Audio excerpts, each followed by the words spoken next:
74-year-old Thomas Washington didn't want to fight. He just wanted to get home. He sat in seat 1A, clutching a faded photograph of his platoon, tears welling in his tired eyes. But when a wealthy socialite boarded the plane and decided his seat belonged to her, the situation spiraled out of control. The flight attendant sneered, the passengers whispered, and Thomas was dragged out of his seat like a criminal. They thought he was nobody. They thought he was just a confused old man in a cheap coat. But when the pilot, Captain Michael O'Donnell, stepped out of the cockpit and saw who was being removed, his face didn't just turn white, it turned ghost pale. Because Captain O'Donnell knew exactly who Thomas was. And he knew that removing him was the biggest mistake Sovereign Airways had ever made. This is the story of how arrogance met its match, and karma came knocking at 30,000 feet. The automatic doors of Chicago O'Hare International Airport hissed open, letting in a gust of biting November wind. Thomas Washington adjusted the collar of his coat, a garment that had seen better days, perhaps 20 years ago. It was a heavy wool trench, stained slightly at the cuffs and fraying at the hem, but it was warm. And for a man with shrapnel still lodged near his hip bone, warmth was more important than fashion. Thomas moved slowly. His gait was uneven, a rhythmic click-step drag favored by men who had learned to walk again after the world tried to take their legs. He leaned heavily on a cane made of polished hickory, its handle worn smooth by decades of grip. "Excuse me, watch it, old man," a voice snapped. Thomas didn't look up. He just shifted his weight, allowing a businessman in a sleek gray suit to rush past him, a rolling suitcase clipping Thomas's ankle. Thomas winced but stayed silent. He was used to being invisible. In the chaotic ecosystem of an international airport, an elderly black man in worn clothes was equivalent to part of the architecture, something to be walked around, not acknowledged. He made his way to the Sovereign Airways counter. His heart hammered a nervous rhythm against his ribs. He wasn't nervous about flying. Thomas had jumped out of C-130S into active war zones when most of the people in this terminal were still in diapers. He was nervous about the ticket in his pocket. It was a gift. A very specific, very expensive gift from an old friend he hadn't seen in 30 years, Colonel James "Jimmy" Hayes. Jimmy had done well for himself after the service, investing in logistics and tech. When he found out Thomas was traveling to Arlington for the annual platoon memorial, perhaps for the last time, Jimmy hadn't just bought him a ticket. He had bought him the ticket. Thomas reached the counter. The agent, a young woman with Jenna on her name tag, was typing furiously, popping bubblegum. She didn't look up. "Passport and boarding pass," she said, her voice flat. Thomas fumbled in his deep pockets with trembling fingers. He pulled out the printed pass. It was crumpled. He smoothed it out against the counter surface with his calloused hand and slid it toward her. Jenna glanced down, her eyes bored. Then, she stopped chewing. Her eyes widened. She looked at the paper, then up at Thomas, then back at the paper. "Sir?" she asked, her tone shifting from boredom to confusion. This is a boarding pass for first class. Seat 1A. "Yes, ma'am," Thomas said, his voice like gravel grinding together. "Is there a problem?" Jenna looked him up and down. She took in the frayed wool coat, the scuffed work boots, the cheap newsboy cap. She looked at the line of people behind him, mostly tired families and businessmen checking their watches. "Did you find this ticket, sir?" she asked, her voice dropping to a whisper, as if trying to save him embarrassment. Thomas straightened his spine. It hurt, but he did it. "No, ma'am. It was purchased for me. By a friend." Jenna pursed her lips. She typed something into her computer, likely expecting a fraud alert to pop up. She hit enter with an aggressive tap of her acrylic nail. The screen flashed green. Valid. Fully paid. Full fare, first class flexible. The most expensive seat on the plane. "Oh," she said, sounding disappointed. "Well, everything seems to be in order." She printed the official cardstock boarding pass and slid it across. She didn't smile. She didn't say, "Have a nice flight." She just looked past him. Next, Thomas took the pass. He felt the eyes of the people behind him, burning into his back. He knew what they were thinking. Charity case. Lottery winner. Mistake. He didn't care. He was going to see his boys. He was going to Arlington. He made his way through security, enduring the humiliation of having to remove his boots and having his cane scanned separately, while a TSA agent patted down his hip where the metal plate triggered the scanner. "Shrapnel," Thomas muttered when the agent frowned at the wands beeping. "Uh-huh," the agent said, uninterested. "Move along." By the time Thomas reached gate K-12, he was exhausted. The pain in his hip was a dull roar. He found a seat near the window and watched the ground crew load luggage. He closed his eyes, letting the noise of the terminal wash over him. "Can you believe they delayed the merger meeting?" A shrill voice cut through his thoughts. Thomas opened one eye. Standing near the podium was a woman who looked like she had stepped out of a magazine, though not a particularly friendly one. She wore a white cashmere coat that probably cost more than Thomas's car. Her sunglasses were oversized, resting on hair so blonde it looked almost white. She was speaking loudly into a phone, holding it away from her face as if the device itself smelled bad. "I know, Daddy." "I know," she said. "I'm flying Sovereign." "Yes. First class, obviously. I need to be fresh for the gala in D.C. tonight. If I have to sit next to some peasant, I'm going to sue the airline." She snapped the phone shut and glared at the gate agent. This was Talia Street Claire. Her family owned half the real estate in downtown Chicago, and she had never heard the word no without a lawyer present. Thomas shifted in his seat. He had a bad feeling. He checked his boarding pass again. Seat 1A. Boarding began. "We would like to invite our first-class passengers and active military to board at this time," the agent announced. Thomas used his cane to push himself up. He was both first class and a veteran, though he wasn't active. He joined the short line. Talia Saint. Claire was right in front of him. She smelled of expensive perfume and entitlement. As she handed her pass to the attendant, she paused and turned, looking at Thomas standing directly behind her. Her eyes raked over his coat, his cane, his boots. She let out a short, sharp laugh. "Excuse me," she said to the gate agent, pointing a manicured finger at Thomas. "I think this gentleman is lost. The economy boarding is in Zone 4. The gate agent looked at Thomas. Thomas wordlessly held out his boarding pass. The agent scanned it. "Beep. He's in 1A, Miss Street Claire," the agent said. "He's on your flight." Talia's jaw dropped. She looked at Thomas with genuine horror, as if he were a cockroach crawling across a wedding cake. "You're joking," she hissed. "No, ma'am," Thomas said softly. "I'm just flying, same as you." "We'll see about that," she muttered, snatching her pass and storming down the jet bridge. Thomas followed. The metal of the jet bridge rumbled under his feet. He had survived the jungles of Vietnam. He had survived the loss of his wife, Martha, 5 years ago. He had survived cancer. He had a feeling, however, that surviving this flight might be the hardest battle yet. The cabin of the Boeing 777 was a sanctuary of soft lighting and leather. Sovereign Airways prided itself on its royal-class service. The seats weren't just seats. They were individual pods with lie-flat beds, privacy dividers, and massive entertainment screens. Thomas entered the aircraft. A flight attendant stood at the door. His name tag read Gregory. He was tall, with hair gelled into a rigid helmet and a smile that didn't reach his eyes. "Welcome aboard," Gregory said to Talia, beaming. "Miss Street Claire, so good to see you again. We have your usual pre-flight champagne chilled." "I need it," Talia huffed, throwing her designer bag onto seat 1F. "It's been a morning." Gregory turned to Thomas. The smile vanished instantly. "Economy is down the aisle, sir. Keep walking until you hit row 30, Gregory said, pointing a thumb over his shoulder without looking at Thomas's ticket.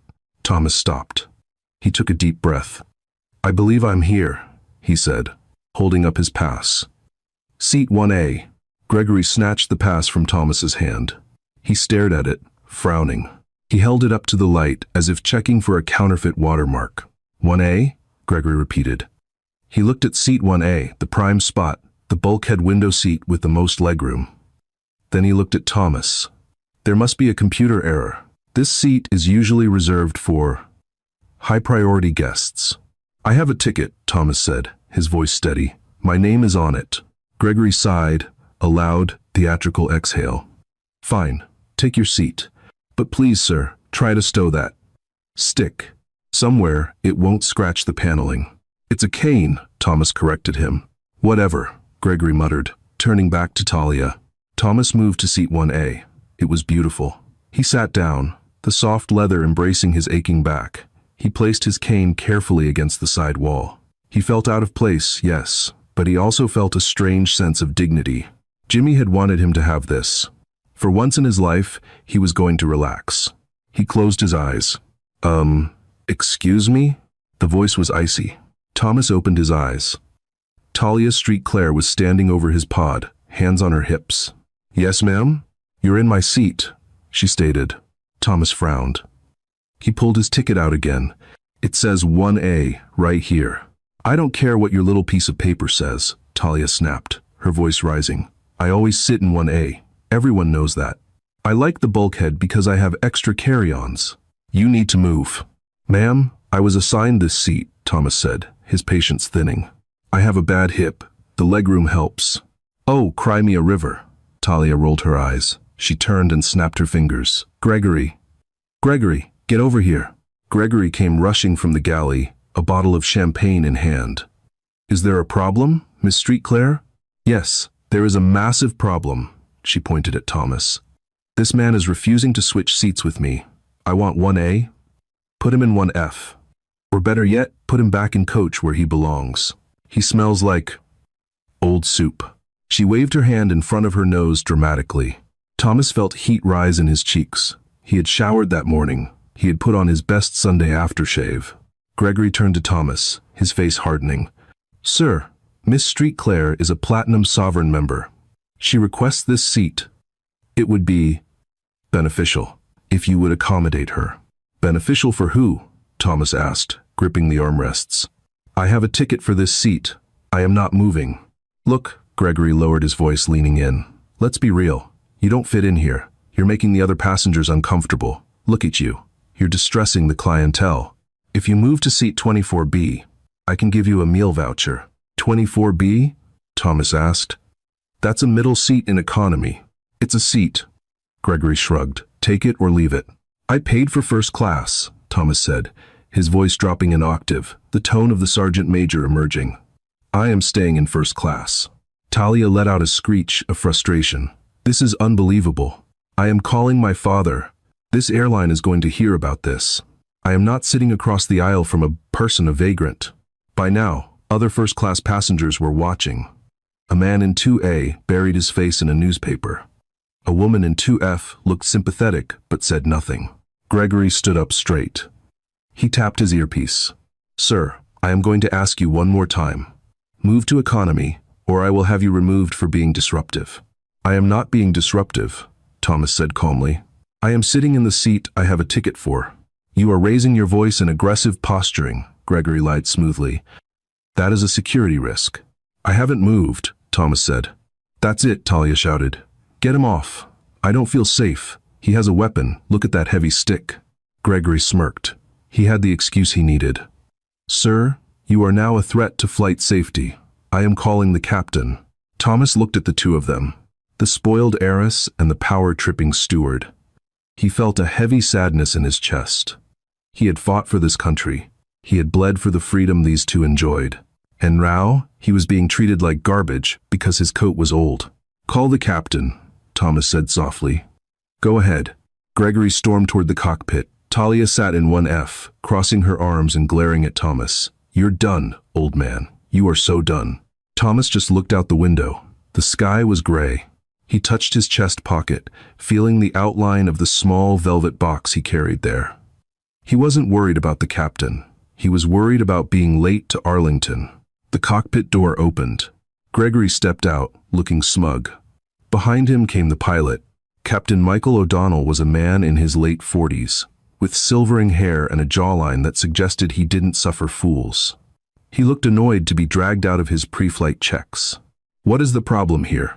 Captain O'Donnell asked, his voice booming. Captain, Gregory said, pointing an accusing finger at Thomas. This passenger in 1A is intoxicated, belligerent, and refusing crew instructions. Miss Street Claire feels threatened. He has a weapon, that heavy cane. Captain O'Donnell sighed and turned to look at seat 1A. He adjusted his cap, preparing to give the unruly passenger the standard fly right or get off speech. Sir, Captain O'Donnell began, stepping forward. I need you to. Then, the captain stopped. He froze mid-step. Thomas turned his head slowly from the window to look at the pilot. Their eyes met. The color drained from Captain O'Donnell's face. It didn't just fade, it vanished, leaving him looking like he had seen a ghost. His mouth opened, but no sound came out. He stared at Thomas, not at his old coat, but at his face. At the scar above his left eyebrow. At the eyes that had seen too much. Talia smirked, thinking the captain was shocked by Thomas's appearance. See, Captain? He's a mess. Get him out of here. But Captain O'Donnell didn't hear her. He was trembling. Sergeant Major? The captain whispered. Thomas looked at the pilot closely. He squinted. Then, a slow smile of recognition spread across his weathered face. Well, Thomas said softly, if it isn't little Mickey O'Donnell, you finally grew into those ears, son. The silence in the first-class cabin was absolute. It was a heavy, suffocating silence, the kind that usually precedes a thunderclap. The only sound was the low hum of the auxiliary power unit and the faint clinking of ice in a glass from the galley. Gregory, the flight attendant, looked between the captain and the old man. His smug smile flickered, replaced by a twitch of confusion. He laughed nervously, a dry, brittle sound. Captain? Gregory asked, his voice wavering. You know this passenger? Like I said, he's confused. He thinks. Quiet, Captain O'Donnell commanded. He didn't shout. He didn't have to. The word was spoken with the kind of steel that could cut glass.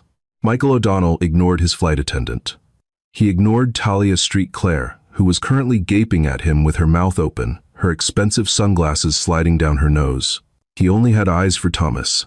Slowly, deliberately, Captain O'Donnell removed his hat. He tucked it under his left arm. Then, he did something that made the passengers in rows 2 and 3 crane their necks to see better. The captain snapped his heels together and raised his right hand in a crisp, razor-sharp salute. It wasn't a casual greeting. It was the salute a soldier gives to a superior officer or a hero. Sergeant Major Washington, Michael said, his voice thick with emotion. It is. I cannot believe it is you. Thomas Washington sat a little straighter. The pain in his hip was still there. The humiliation of the last 10 minutes still burned, but instinct took over. He nodded, a slow, dignified inclination of his head. At ease, Captain, Thomas said, a hint of a smile playing on his lips. You're the one flying this bird. You outrank me now. Michael lowered his hand, but his posture remained rigid. He looked at the cane leaning against the wall, the weapon Talia had screamed about. He looked at the frayed coat. Then, he turned his head slowly to look at Gregory. The look on Michael's face was terrifying. It was a look of pure, unadulterated disappointment mixed with fury. Gregory, Michael said softly. Report. Gregory swallowed hard. He was sweating now. The script had flipped, and he didn't know his lines. Sir, Well, Miss Street Claire here. She indicated that the passenger was in her seat. And when I approached him, he was difficult. He refused to move to economy. He was making people uncomfortable. Uncomfortable, Michael repeated. He stepped closer to Gregory. You told me he was intoxicated. Is he? Well, he stumbled, Gregory stammered. And he smells old. Michael turned to Talia. And you, ma'am? You said he threatened you? Talia Street Claire, sensing she was losing control of the narrative, decided to double down. She stood up, tossing her blonde hair. Look, Captain, I don't know what your relationship is with this person, but I am a platinum member. He is clearly a charity case. He has a stick. He looks like he slept in a dumpster. It is a safety issue. I demanded he be moved, and your steward agreed. Now, are you going to fly this plane, or do I need to call the board of directors? Michael stared at her for a long moment. He looked at her diamonds, her pristine coat, her face twisted in a sneer of superiority. Then, Michael laughed. It was a harsh, humorless sound. A charity case, Michael said, shaking his head. A safety issue. He turned back to the cabin, addressing everyone. He walked to the front of the aisle, standing right next to Thomas's seat. Ladies and gentlemen, Michael announced, his voice projecting clearly, without the need for the intercom. I apologize for the delay, but it seems there has been a grave misunderstanding regarding the passenger in seat 1A. He placed a hand gently on Thomas's shoulder. Thomas looked down, his hands clasped over the head of his hickory cane. This man, Michael continued, is not a vagrant. He is not a security threat, and he is certainly not sitting in anyone's seat but his own. Michael looked at Gregory. You said he stumbled? That he was clumsy? Michael reached down and picked up Thomas's cane. He held it up. It was heavy, scarred wood. He stumbles, Michael said, his voice trembling slightly, because he has a titanium plate and 6 screws holding his left hip together. He walks with a limp because half of his calf muscle is missing. The cabin was dead silent. Talia Street Claire crossed her arms, looking bored, but her eyes darted around nervously. And do you know why his leg is like that? Michael asked, his eyes locking onto Gregory's pale face. Do you know why he carries this cane? No, sir. Gregory whispered. He carries it, Michael said, because 25 years ago, in a muddy ravine outside of Mogadishu, he threw his body on top of a grenade. A collective gasp went through the cabin. The woman in 2F covered her mouth with her hand. He didn't do it for a medal, Michael continued, his voice rising. He didn't do it for glory. He did it to save the life of a terrified, 22-year-old lieutenant who had frozen in the line of fire. Michael tapped his own chest. Tears were now streaming openly down the captain's face. I am that lieutenant, Michael choked out. This man, Sergeant Major Thomas Washington, he gave up his ability to walk without pain so that I could go home, so that I could have a life, so that I could become a pilot. Everything I am, everything I have, I owe to him. Michael turned to Thomas, dropping to one knee right there in the aisle, heedless of his uniform trousers. He took Thomas's hand in both of his. I thought you died, Top, Michael whispered. They medevaced you out. I never saw you again. I looked, God knows I looked for years. Thomas patted Michael's hand with his rough, calloused fingers. I made it, Mickey. Just barely. Spent 2 years in a hospital in Germany. By the time I got back stateside, you were rotated out. I didn't want to bother you. Figured you had a life to live. Bother me? Michael shook his head, wiping his eyes. You saved me. Michael stood up. The emotion in his eyes hardened into cold iron as he turned back to Talia and Gregory. So, Michael said, his voice dangerously low, Miss Street Claire, you want seat 1A because you need extra room for your carry-ons. You think this man is garbage. I didn't know, Talia stammered, her face flushing red. But still, I paid for. You paid for a seat, Michael interrupted. And so did he. But unlike you, he paid a price you cannot even imagine. Michael turned to Gregory. You wanted to remove a decorated war hero because he didn't fit the aesthetic of first class? You judged a book by its cover, and you insulted the finest man I have ever known. Captain, I was just following protocol regarding disruptive passengers, Gregory tried to argue, though his voice was weak. Protocol? Michael snapped. The only disruptive passengers on this plane are the 2 of you. Michael took a deep breath.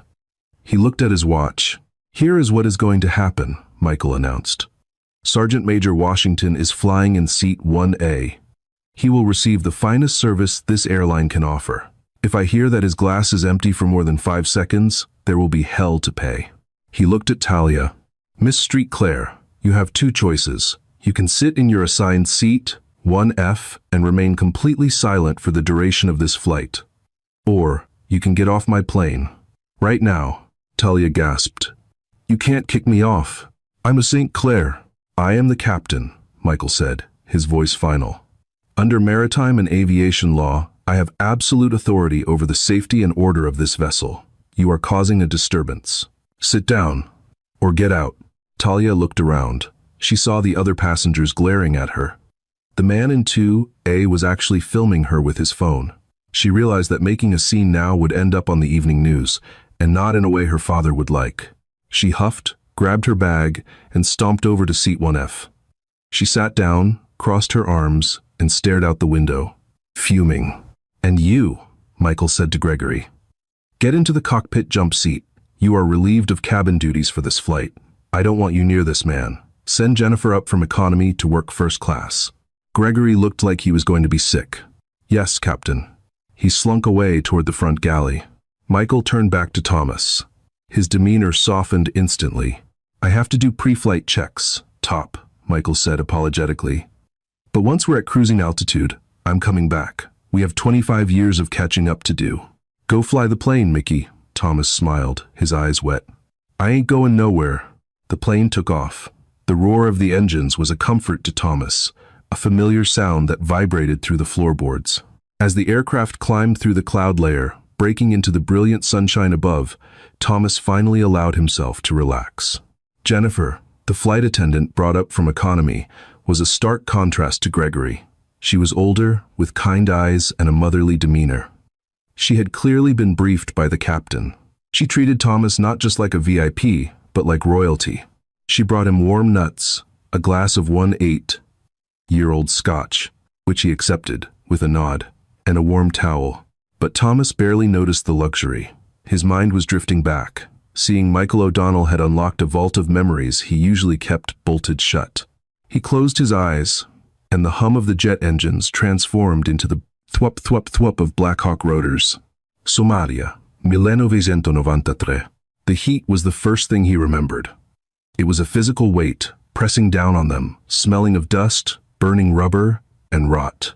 Thomas was 49 then, an old man by infantry standards, serving as the platoon sergeant for a recon unit.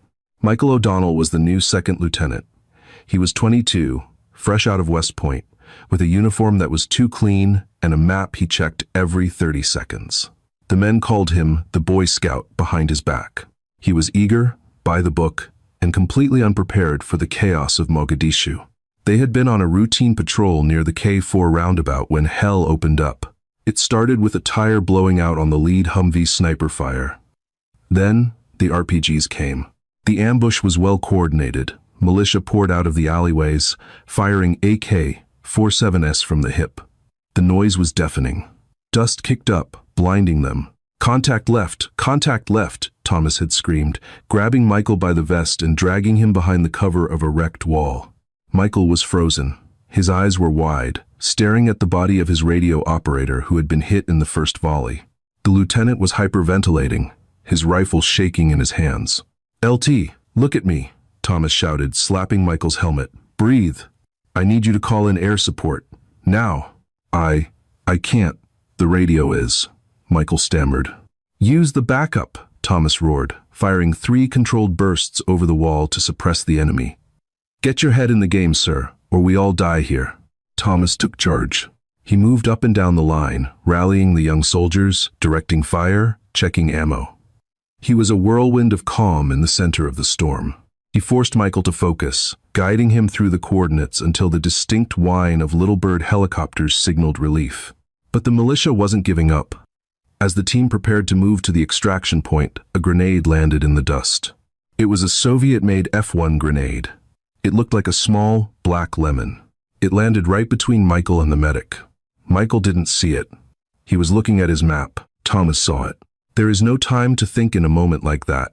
There is no time to weigh the pros and cons. There is only training and love. Yes, love. The love of a father for his sons, for that is what these boys were to him. Grenade, Thomas screamed. He could have dove away. He could have saved himself. But if he did, the shrapnel would shred Michael's legs, maybe kill him. Thomas launched himself. He didn't dive away. He dove forward. He twisted his body in midair, landing on his side, extending his hip and leg to create a shield between the explosive and the lieutenant. Boom. The world turned white. Thomas felt a sledgehammer hit his hip. The pain was immediate and blinding, like molten lead being poured into his bones. He couldn't hear. He couldn't breathe. He remembered looking up through the dust. He saw Michael's face, hovering over him. The boy was screaming, his mouth moving, but no sound coming out. Michael was crying, ripping off his own medkit, trying to pack the ruin of Thomas's leg. Don't you die on me, Top. Don't you die. That was the last thing Thomas remembered before the darkness took him. Present day. Flight 404. Thomas opened his eyes, snapping back to the present. He took a sip of the scotch. His hand was trembling slightly. He looked across the aisle. Talia Street. Claire was asleep, her eye mask on. Headphones canceling out the world. She had no idea. She thought the world was built for her. She didn't know that the foundation of her world was built on the broken bones of men like Thomas. The seatbelt sign pinged off. A few minutes later, The cockpit door opened. Captain O'Donnell emerged. He had removed his blazer and rolled up his sleeves. He looked less like the airline pilot and more like the soldier Thomas remembered. Michael walked down the aisle, ignoring the other passengers who were watching him with awe. He sat on the ottoman of Thomas's pod, facing him. "How is the hip?" Michael asked quietly, nodding at the leg. "It knows when it's gonna rain," Thomas joked, though his voice was raspy. "But I still got it. That's more than some." Michael shook his head, looking down at his hands. "I wrote to the Army. I tried to find out where they sent you. They said you were medically retired, classified. I went to the VA. I hit dead ends. I thought, honestly, Top, I thought you didn't make it."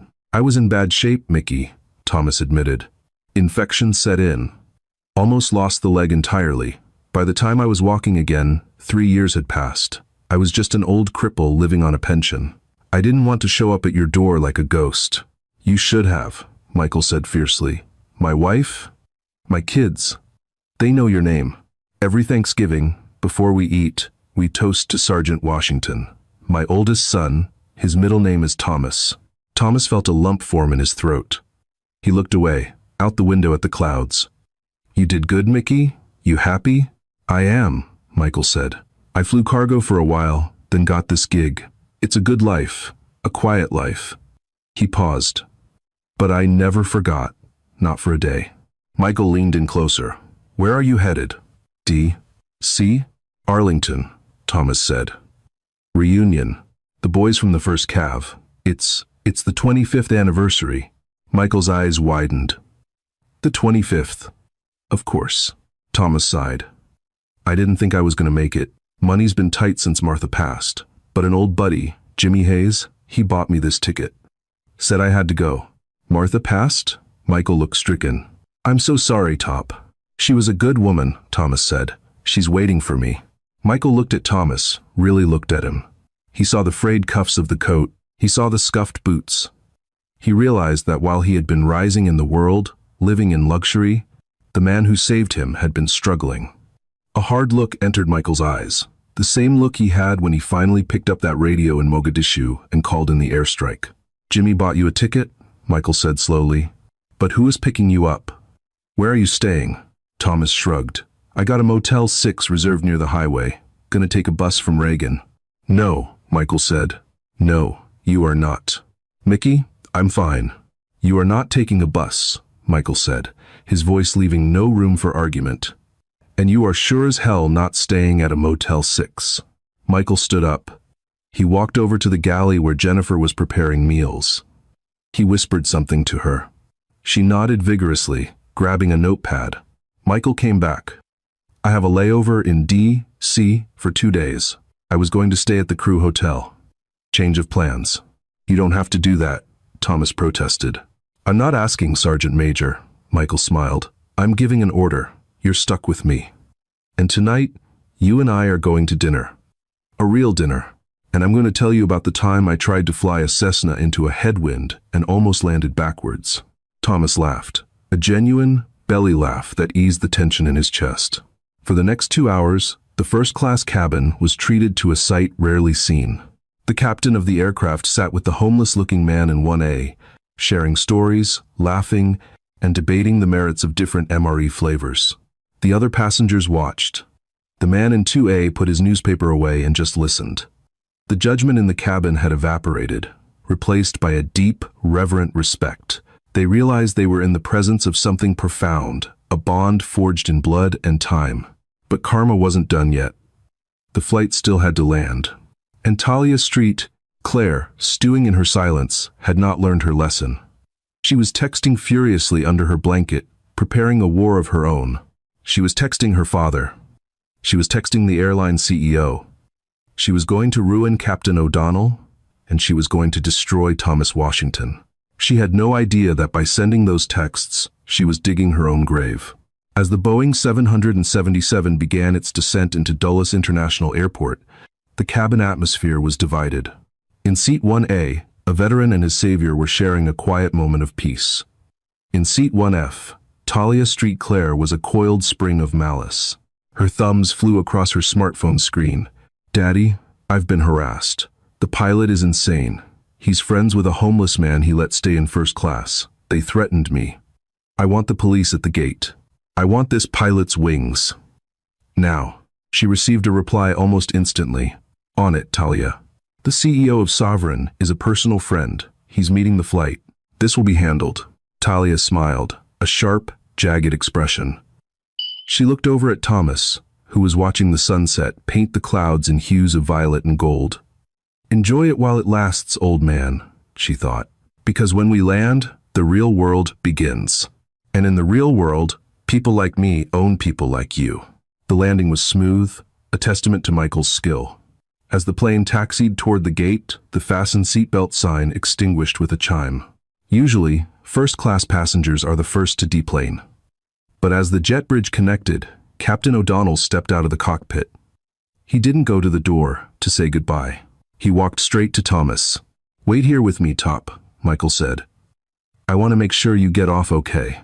I can walk, Mickey, Thomas chuckled, though he appreciated the gesture. I know you can. But I'm not letting you go just yet. The door opened. Gregory, looking pale and keeping his eyes glued to the floor, stood by to assist. Talia Street Claire didn't wait. She grabbed her $5,000 Birkin bag and pushed past the other passengers, her heels clicking aggressively on the floorboards. Excuse me, out of my way, she barked. She was the first one off the plane.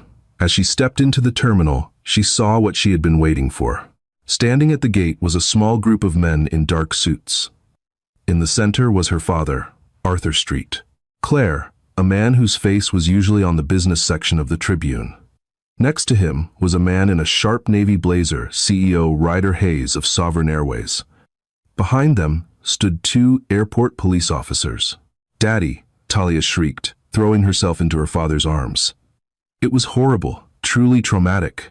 Arthur hugged his daughter, his face reddening with anger. Don't worry, sweetheart. Ryder is here. We're going to get to the bottom of this. Ryder Hayes, the CEO, looked concerned. Miss Street Claire, my deepest apologies. My assistant relayed your messages. A passenger was allowed to harass you, and the crew was complicit. It was the pilot, Talia cried, pointing back at the plane door. He humiliated me. He tried to force me out of my seat for a person who looked like he came off the street. And the flight attendant, Gregory, he was the only one who tried to help, but the pilot threatened him too. At that moment, Captain Michael O'Donnell stepped out of the jet bridge. He was walking slowly, side by side with Thomas Washington. Thomas was leaning on his hickory cane, his old wool coat buttoned up. That's him, Talia pointed. That's the man. And that's the pilot. The police officers stepped forward. Captain O'Donnell, we need to speak with you regarding a complaint of passenger harassment and safety violations. Michael didn't look at the police. He didn't look at Talia. He looked straight at Ryder Hayes, the CEO. Ryder, Michael said, his voice calm. I assume you're here because of the messages sent by this young lady? Michael, Hayes said, his voice cold. I've known you a long time. You're one of our senior captains, but the reports I'm getting, moving, a platinum member, threatening a passenger, harboring an unauthorized person in first class, this is a PR nightmare. Arthur Street Claire stepped forward, his finger inches from Michael's nose. Do you have any idea who I am? I will have your license. I will buy this airline just to fire you personally. Thomas Washington stood quietly, his hand gripping his cane. He felt the familiar weight of being the target of powerful men's anger. He didn't feel afraid after you've survived a grenade. A man in a suit is just a loud noise. He felt a deep, weary sadness for Michael. Ryder, Michael said, ignoring Arthur. Before you make any decisions, you might want to look at who I'm standing next to. Ryder Hayes sighed, adjusting his glasses. He looked at Thomas. He saw the old coat. He saw the tired eyes. He saw the cane. Then, Ryder's gaze dropped to the hand Thomas had resting on the cane. On Thomas's ring finger was a heavy, gold ring with a crest, the 1st Cavalry Division. Ryder froze. His breath caught in his throat. He looked at Thomas's face. Really looked at it. Thomas? Ryder whispered. The crowd went silent. Arthur Street Claire blinked.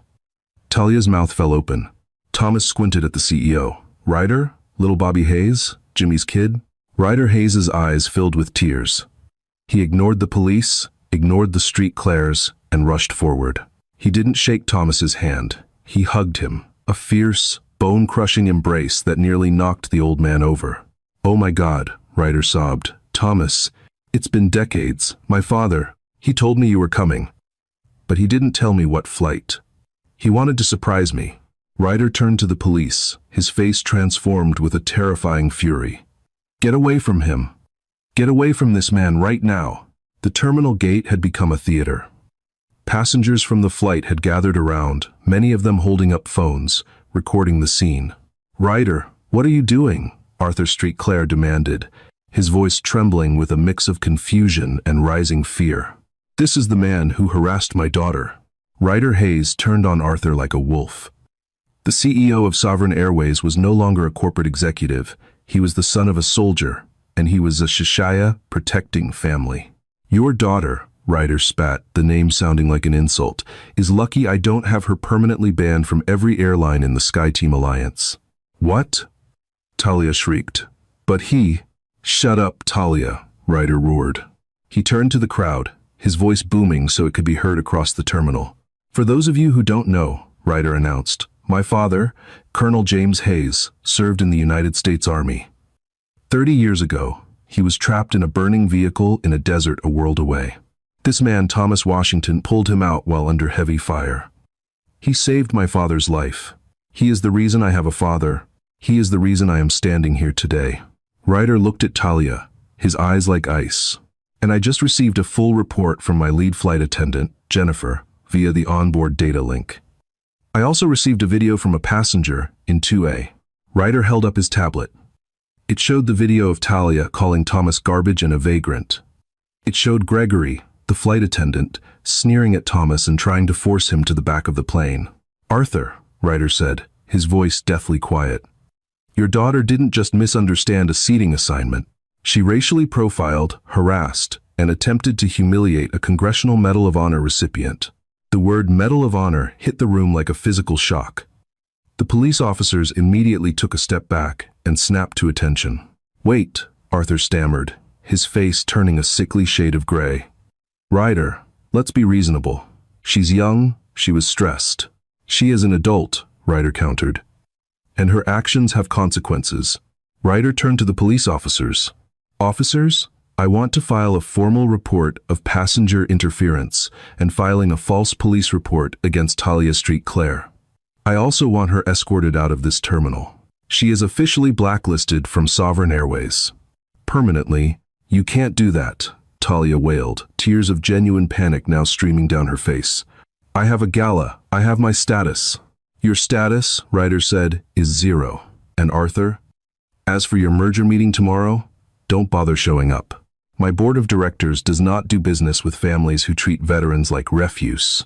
Arthur Street Clare looked like he had aged 20 years in 20 seconds. His empire, his social standing, and his daughter's reputation were crumbling in the middle of Gate 14. "And Gregory?" Ryder called out. The flight attendant, who had been trying to sneak away into the jet bridge, froze. "You're fired," Ryder said. "Effective the moment your feet hit the terminal floor. And I'll be making sure the FAA knows exactly why you were terminated. You'll never work a cabin again." Gregory slumped against the wall, his career over. Ryder turned back to Thomas, his expression softening instantly. "Thomas, I am so sorry. My father is waiting at the curb. He's going to be devastated when he hears how you were treated on my airline." "It's all right, Bobby," Thomas said, his voice tired but steady. "Most of the folks were kind. Mickey here, he took care of me." Ryder looked at Captain Michael O'Donnell. "Michael, you did exactly the right thing. You defended the integrity of this airline and the honor of a hero. Consider your promotion to chief pilot fast-tracked.